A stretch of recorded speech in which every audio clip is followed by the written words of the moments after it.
오늘 우리에게 주시는 하나님의 말씀 에스겔 41장 1절부터 26절까지 말씀입니다. 에스겔 41장 1절부터 26절까지 말씀. 이제 봉독하겠습니다. 하나님의 말씀 경청하십시오. 그런 다음에 그가 나를 데리고 성전으로 들어가서 벽을 재니 그 벽 두께가 양쪽이 각각 6자였다.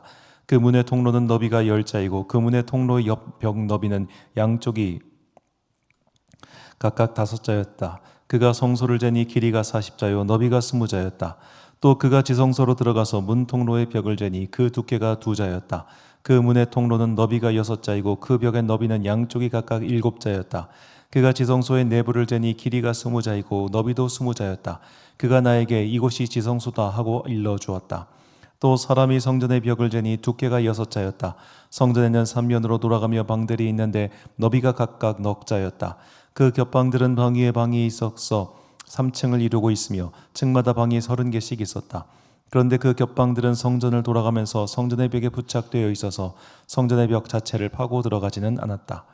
그 둘러있는 겹방들은 그 층이 위로 올라갈수록 넓어졌다. 이 겹방의 건물이 성전의 주위로 올라가며 위층까지 건축되었다. 그래서 이 건물은 아래층에서 중간층을 거쳐 맨 위층으로 올라가게 되어 있었다. 내가 또 보니 성전의 둘레의 지대가 더 높이 솟아 있었는데 곧 겹방들의 기초의 높이였다. 그 높이는 한 장대인 6자였다. 겹방들의 외부에도 담이 있었는데 그 두께가 5자였다. 또 성전의 겹방들 밖에는 빈터가 있는데 그 너비는 20자이며 성전을 빙 돌아가는 뜰이었다. 그 겹방 건물의 문이 이 공간 쪽으로 났는데 하나는 북쪽으로 났고 또 하나는 남쪽으로 났다. 둘러있는 이 빈터의 너비는 5자였다. 또 성전의 서쪽 뜰 위로 건물이 있는데 그 너비가 70자였다. 그 건물의 벽은 사방으로 두께가 5자였다. 그 건물 자체의 길이는 90자였다. 그가 성전을 재는데 그 길이가 100자이고 서쪽 뜰과 건물과 그 양쪽 벽까지 앞에서 또 길이가 100자였다. 성전의 벽면 너비와 동쪽 뜰의 너비도 각각 100자였다. 그가 이어서 성전 뒤뜰 너머에 있는 건물을 그 양편의 다락까지 함께 재니 그 길이도 100자였다. 성전 지성소와 성전 뜰 현관과 문 통로의 벽과 창문과 3변에 둘러있는 다락에는 바닥에서 창문에 이르기까지 돌아가며 나무 판자를 대놓았다. 그러나 창문은 틀만 있는 것이었다. 문 통로의 위와 성전 내부와 외부의 벽까지 재어본 곳에는 다 판자를 대놓았다. 그 판자에는 그룹과 종려나무들을 새겼는데 두 그룹 사이에 종려나무가 하나씩 있고 그룹마다 두 얼굴이 있었다. 사람의 얼굴은 이쪽에 있는 종려나무를 바라보고 사자의 얼굴은 저쪽에 있는 종려나무를 바라보고 있었다. 성전벽 전체가 이와 같았다. 성전 바닥에서 문의 통로의 윗부분에 이르기까지 모든 벽에 그룹과 종려나무들을 새겨두었다. 성전 본당의 문 통로는 네모가 나 있었다. 그리고 지성소 앞에도 이와 비슷한 모습을 한 것이 있었다. 나무로 만든 제단이 있는데 그 높이는 10자요 그 길이는 2자였다. 그 모퉁이와 그 받침대와 옆부분도 나무로 만든 것이었다. 그가 나에게 일러주었다. 이것이 주님 앞에 차려놓은 상이다. 성전 봉당과 지성소 사이에는 문을 2번 열고 들어가야 하는 견문이 있었다. 문마다 좌우로 문짝이 2이 있고 각 문짝에는 아래 위로 2개의 돌적이가 붙어 있었다. 4개의 문짝에는 모두 그룹들과 종려나무들이 새겨져 있어서 성전의 모든 벽에 새겨진 모습과 같았다. 성전 바깥의 정면에는 나무 디딤판이 있었다. 또 현관의 양쪽 벽에는 곳곳에 틀만 있는 창과 종려나무의 그림이 있고 성전의 겹방과 디딤판에도 모두 같은 장식이 되어 있었다. 아멘. 천국은 어떤 것일까라는 제목으로 하나님의 말씀 선포하겠습니다. 제가 고고학 같은 것을 좋아하다 보니까 이제 유튜브에도 자연스럽게 그런 것들이 좀 많이 뜨는데 최근에 이제 보면 그래도 이제 제가 지금 이미지 갖고 온 거는 이제 기독교인께서 만드신 채널인데 이런 거 말고 소위 말해 그냥 진짜 역사학자들, 고고학자들이 나와서 대담하는 그런 보면 결국 성경의 이야기는 뭐 수메르 신화나 메소포타미아 신화 여기서 유래한 것이기 때문에 오리지널리티가 매우 떨어진다. 뭐 그런 식의 내용의 고고학 콘텐츠가 참 많이 눈에 띕니다. 저는 어렸을 때부터 왜 이상하게 그런 게 궁금했는지는 모르겠습니다만 비교 종교학이라고 하죠. 다른 종교 이야기가 굉장히 궁금했습니다.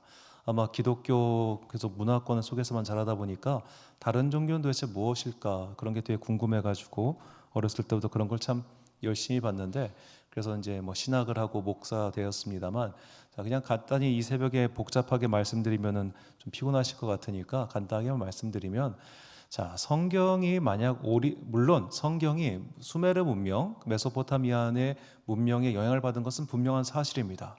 그것은 뭐 부정할 수 없는 사실인데, 자, 그 사실 이전에 우리가 참 주목해야 되는 게 히브리인들은 진짜 미약한 세력이었어요. 정말 미약한 세력이었습니다. 그 미약한 세력이 메소포타미아, 고대 바빌로니아와 그리고 이집트 문명, 그때 당시 세계에서 가장 강력한 문명, 이 두 문명 사이에서 어떻게 생존했을까요? 우르라고 하는 아브라함의 고향이죠. 우르는 그 아브라함이 태어나기 이전부터 강성했던 도시국가입니다. 자, 그 도시국가의 많은 문명들, 우르뿐만 아니라 그 바로 위에 바벨론, 그리고 기타 메소포타미아, 예를 들어 그 튀르키예에 있는 이름이 제가 지금 까먹었는데 그 고대 도시는 우르보다도 1000년 가까이 더 오래된 도시라고 합니다. 자, 세계 곳곳에 그렇게 오래된 문명들이 있었고 강력한 문명도 있었습니다. 그런데 보면 남아있는 것은 지금 성경밖에 없어요. 어떤 사람들은 가리켜서 이게 기독교가 세계를 제패했으니까 기록에 남은 거지라고 생각하지만 그 옛날 3000년 전, 4000년 전까지 우리가 거슬러 올라가면 기독교가 소위 말해 성경을 근간으로 한 이 문명이 세를 얻은 건 기원 후예요. 기원 후 300년대에 도달해서야 이들은 그때부터 강성해진 거예요. 그러니까 우리는 지금 강성한 결과물만 보다 보니까 저렇게 힘센 녀석들이 다 만들어낸 가짜야 이렇게 생각하지만 그 이전까지 보면은 정말 저 근동의 소수민족이 만들어낸 경전에 불과해요. 어떻게 살아남았을까요? 저는 이것이 하나님께서 함께하지 않았다면 결코 불가능하다고 생각합니다. 그리고 오리지널리티가 떨어진다? 그렇게 생각하는 사람들은 창세기만 읽어서 그래요. 창세기만. 제가 참 답답한 게 사람들 성경 진짜 안 읽어요. 너무너무 안 읽어요. 교인들도 성경 읽지 않아요. 창세기까지만 읽어요. 출애굽기 20장부터 포기합니다. 왜? 20장부터 성막이 나오거든요. 성막이 나오고 제사가 나오면 그때부터 용어가 너무 어려워져요. 저도 어려운데 얼마나 어렵겠어요. 오늘 읽은 성경만 해도 그렇습니다. 자, 우리가 에스겔에서 나오는 환상이 37장부터 나오는데 40장 이후의 내용들은 우리가 잘 몰라요. 왜 모르느냐? 그때부터 새로운 성전과 성전 이후의 제사장들의 제사법과 그런 거에 대해서만 쭉 나오거든요. 그러니까 에스겔은 40장부터 재미가 없어요. 48장까지. 대부분의 사람들이 알고 있는 성경 이야기, 그리고 그런 것들을 비교 분석하고 비판하는 사람들의 그런 소위 말해 인문학자들, 고고학자들의 이야기를 보면은 널리 알려져 있는 성경 이야기만 가지고 말합니다. 대표적인 거 홍수신화. 홍수신화는 대부분의 문명권에 하나둘씩은 다 있습니다. 그래서 그걸 보면서 노아는 가짜다. 이렇게 말하는 사람들이 얼마나 많은지 몰라요. 특히 이제 그 메소포타미아 문명 길가메시 서사시에 나오는 이야기는 정말로 성경과 유사한 게 많기 때문에 성경에 베꼈다고 말합니다. 왜 반대로는 생각을 못하죠? 노아가 진짜이기 때문에 그 노아의 이야기가 각 문명권으로 퍼지면서 각각 다른 이름과 방법, 이야기로 변형됐다는 생각을 왜 하지 않을까요? 그러니까 이게 고고학이 되게 웃긴 거예요. 고고학적 증거라는 것은 그 시대에 살았던 사람들이 남겨진 것 중에 10,000분의 1도 되지 않습니다. 10,000분의 1도 되지 않은 걸 가지고 우리는 온갖 상상력과 추론을 하죠. 물론 그런 것도 필요합니다. 그런데 그게 진실입니까? 그런데 성경을 증명하는 증거는 100가지가 나와도 사람들이 안 믿고요. 성경을 반대하는 증거는 뭔가 하나만 나와도 성경은 가짜라고 공격합니다. 자, 그러니까 우리는 성경에 대해서 정말로 온갖 방향으로 공격하고 있는 문명 속에서 살고 있는 거예요. 이것은 20세기 이후에 서구 유럽과 그리고 결국에는 그 서구 유럽의 영향을 받아서 21세기에 접어든 우리나라에서 동일하게 나타나고 있는 현상입니다. 그러므로 성도분들 여러 가지 그런 유튜브 콘텐츠들 좀 보시면서 관심 있으시니까 또 보시겠지만 그런 걸 볼 때 그런 것들을 누가 막 공격한다고 해서 흔들리지 마시고 직접 성경을 읽으십시오. 직접 성경을 읽으면 이게 왜 오리지널인가를 분명히 알 수 있습니다. 자, 성경은 사람 위주로 쓰여진 책이 아닙니다. 기타 등등 여러 가지 신화를 보면 우리의 귀를 끌만한 재미있는 이야기들이 있습니다. 참고로 성경보다 더 오래된 경전이라고 말하는 리그베다, 인도에 있는 힌두교의 경전인 리그베다를 보면 리그베다도 정말 복잡하고 어려운 이야기들이 많이 있는데 리그베다는 기본적으로 신들의 이야기예요. 신들의 이야기. 이 신이 있었고 이 신이 이런 어떤 일들을 했고 그런 신들의 이야기가 잔뜩 나와 있습니다. 그런데 잘 보면 그 신들은 기본적으로 인간이라고 하는 속성을 그대로 가지고 있어요.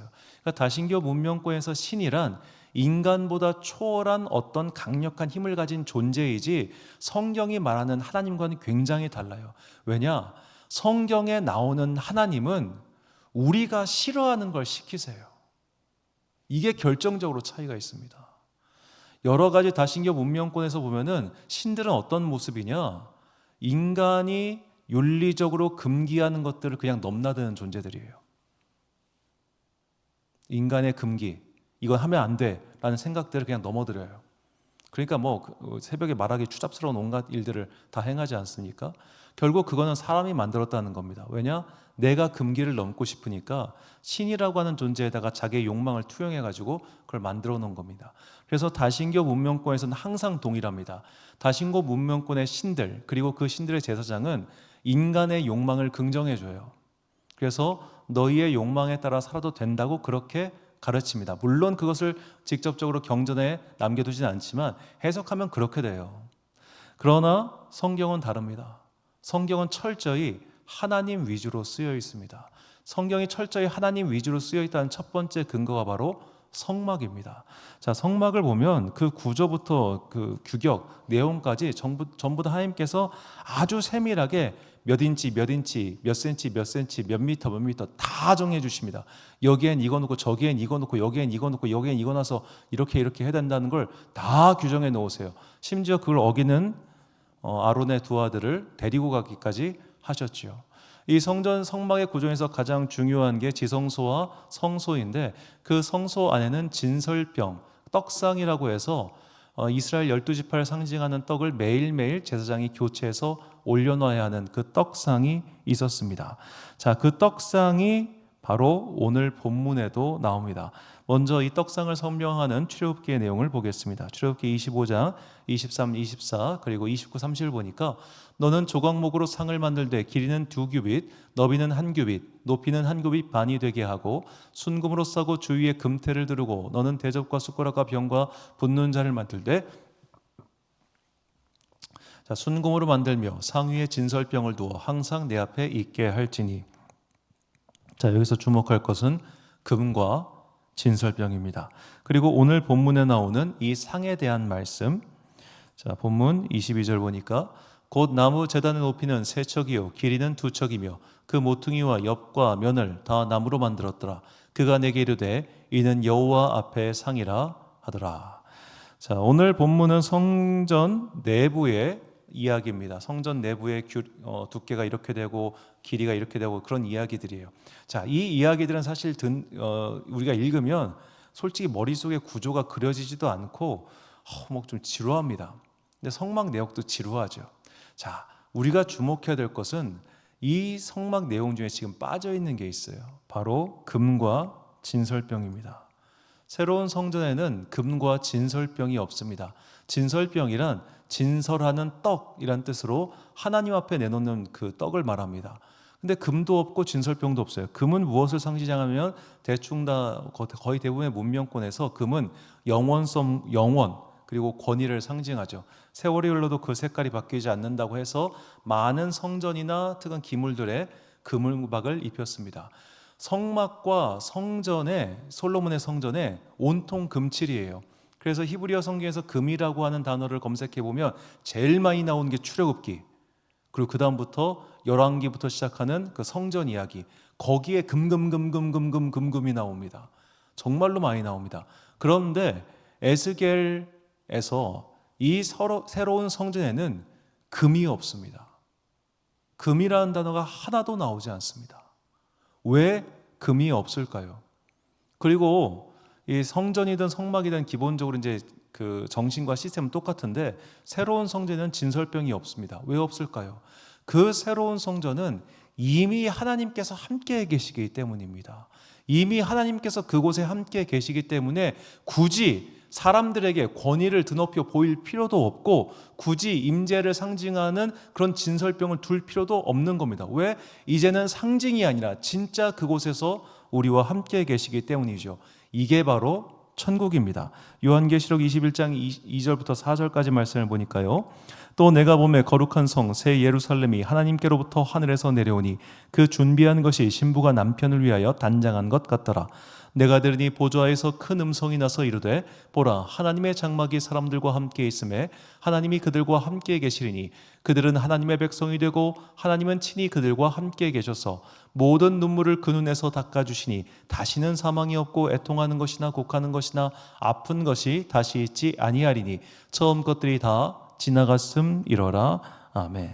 자, 성경에 나오는 결론만 말씀을 드리면 천국, 그리고 천국은 다른 말로 이제 하늘나라 혹은 하나님 나라로 그렇게 나와 있는데, 천국은 어떤 곳이냐? 주님과 함께 믿는 성도들과 함께 지내는 곳, 그곳이 천국입니다.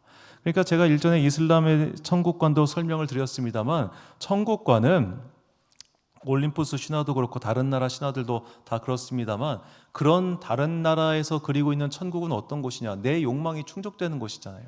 죽기 싫어하는 인간들이 신의 음료를 마셔가지고 불사할 수 있는 곳, 욕망을 그동안 마음껏 분출하지 못했던 인간들이 그곳에서 욕망을 분출할 수 있는 곳, 그런 곳을 다 천국으로 그려놓습니다.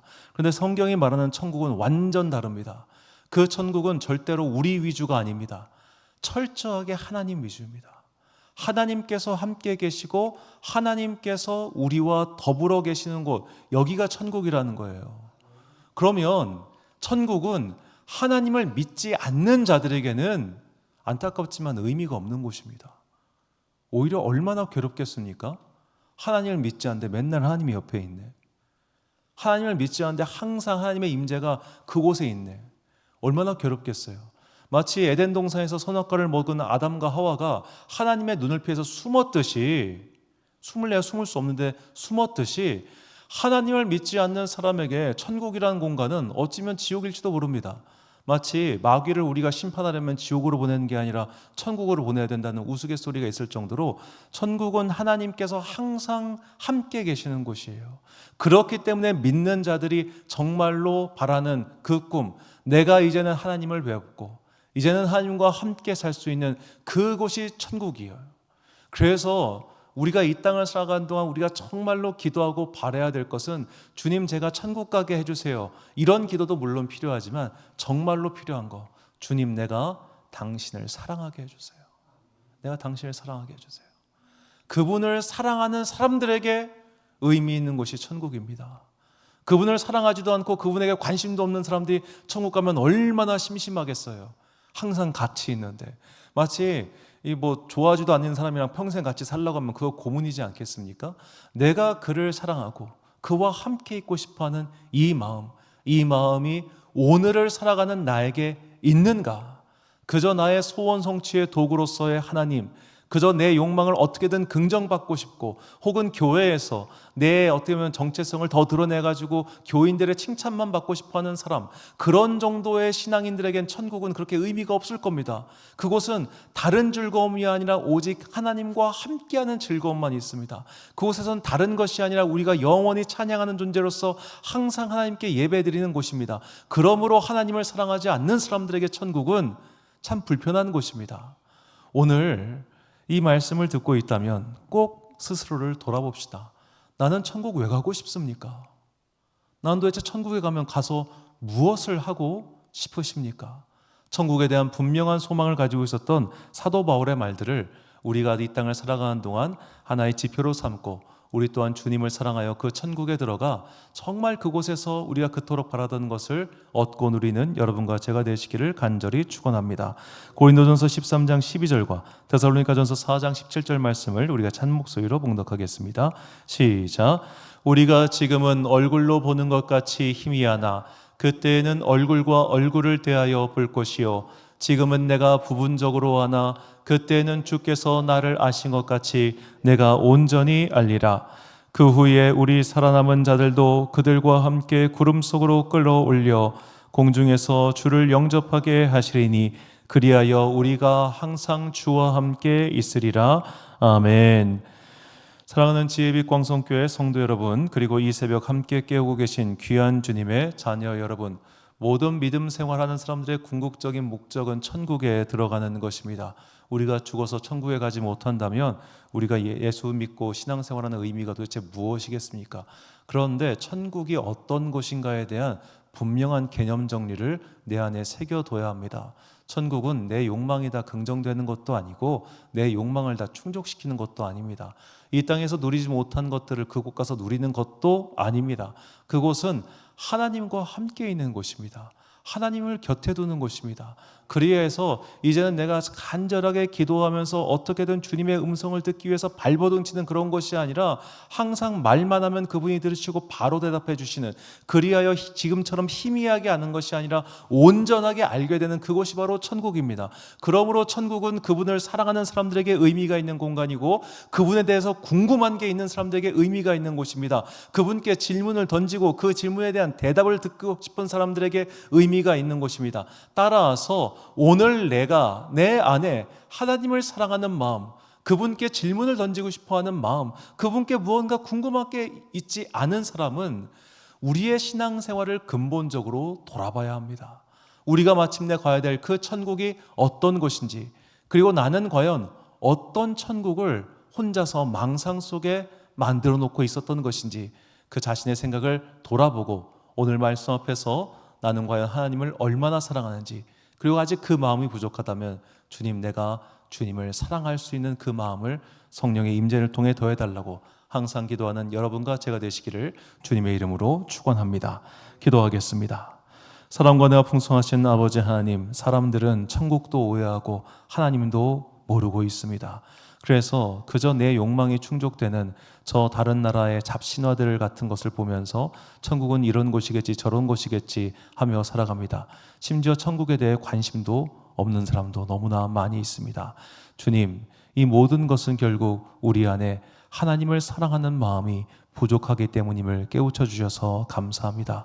천국은 주님과 함께 있는 곳이며 주님과 교제하는 곳이며 영원히 주님께 예배드리는 곳이라는 것, 이것을 잊지 않게 하시고 먼저 이 땅을 살아가는 동안 내가 주님을 진심으로 사랑하고 그렇기 때문에 주님의 말씀을 진심으로 공부하며 그렇기 때문에 이 땅을 살아가는 동안 주님의 길을 따라간다고 하는 것, 이 예수님을 사랑하는 그 마음이 우리 안에서 불일 듯 일어나게 하여 주옵소서. 이 마음을 우리 가운데 선물과 은혜로 주시는 성령 하나님, 이 시간 그 마음을 아직 모르고 그 마음을 깨우치 못한 자가 있다면 성령님께서 뜨거운 불과 같이 임하셔서 우리가 이 땅을 살아가는 동안 온 마음과 온 힘을 다해 예수님을 사랑하는 주의 자녀들 되기를 간절히 소망하오며 이 모든 말씀 우리 구주 예수 그리스도의 이름으로 기도드립니다. 아멘. 오늘의 기도 제목입니다. 내가 상상하고 바라는 천국이 아닌 하나님과 모든 믿는 성도가 함께 있는 그 나라를 상상하며 내가 진정 그곳을 사모하고 가고 싶어하는 마음을 달라고 기도하십시오. 오늘 주신 기도의 제목 가지고 기도와 묵상에 힘쓰는 하루 되시길 바랍니다. 기도하겠습니다.